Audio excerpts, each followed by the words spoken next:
Okay, this is to start your still life drawing, and this year for sixth grade we're not about drawing. We drew in fifth grade. Sixth grade's about painting, so I just really want to get right into painting.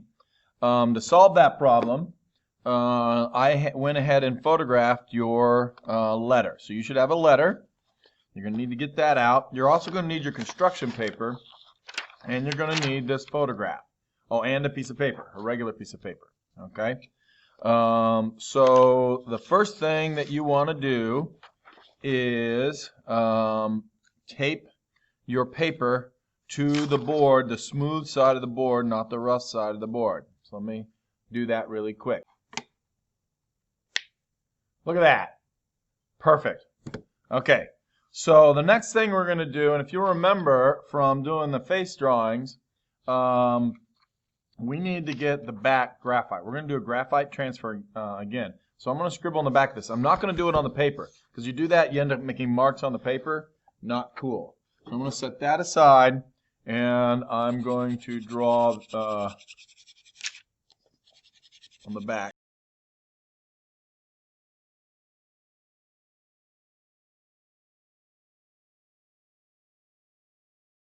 There we go.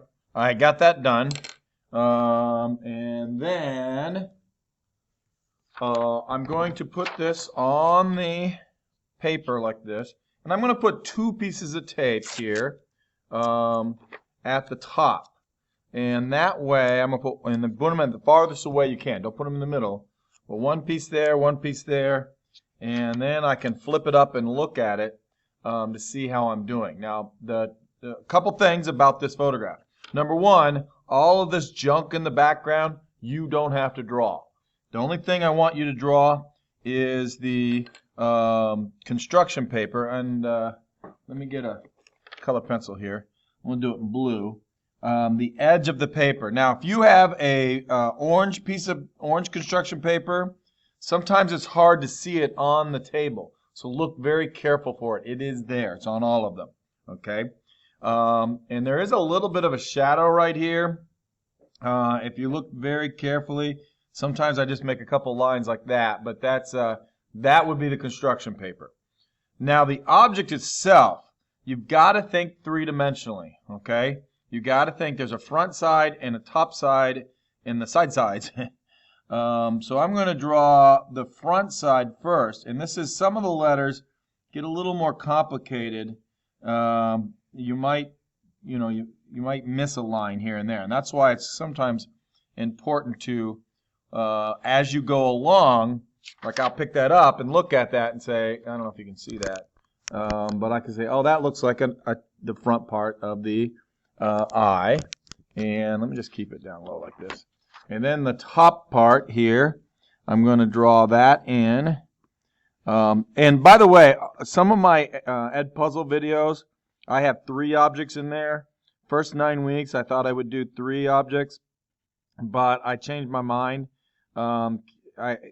Kids were not able to. I thought we're going to be distant learning, and kids were going to have to set up their own still life and photograph them themselves. So this works better that I was able to photograph it for the students, and then that way you can get that done. Really, I'm done at this point. I would go back over this with a pencil just so I can see it. Now this is, and this is important to say, this is an observational assignment. I really want you to look at it. The answers are on the letter itself, okay?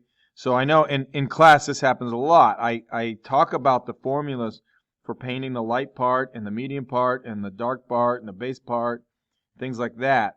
And kids get kind of caught up with the formula. It's almost like an open book test in that everything you need to know should be on the letter. Now, if life was perfect, we could set this up, really nice. And by the way, at this point, I would definitely throw this away because this gets your fingers all dirty if you're not careful. So throw that away. Now, it is important, this is really important, that you set up your eye kind of like you see it in your drawing, somewhere in your house so that you can look at it. And hopefully the lighting will be very similar. So if I do this, and I think it was something like this, you know, the T like that, and I look at that drawing, it's really close to that. So keep that there and look at it, and you can say, in this video it looks a little dark, but in real life I can see that's the light area. This is the medium area. There's some dark areas on the side here. There's some reflective yellow right there. I don't really talk about that, but if you could paint that, that would be fantastic. You might be able to see the shadow a little bit better here. But you want to be able to observe this so that when you go to paint it, it's always sitting up there, and then you can paint it exactly the way that you see it. All right? So that's how you, today, definitely get the drawing done and tape it to the board, and then set up a place for this so that you can spend a couple days painting this. You can probably get it done in 3 sessions of about a half hour each, maybe even quicker than that. So in the Ed Puzzles talk about how to paint them and how to think about it, and how to get all those colors right. So don't paint it before you've watched the Ed Puzzles. All right? Thank you.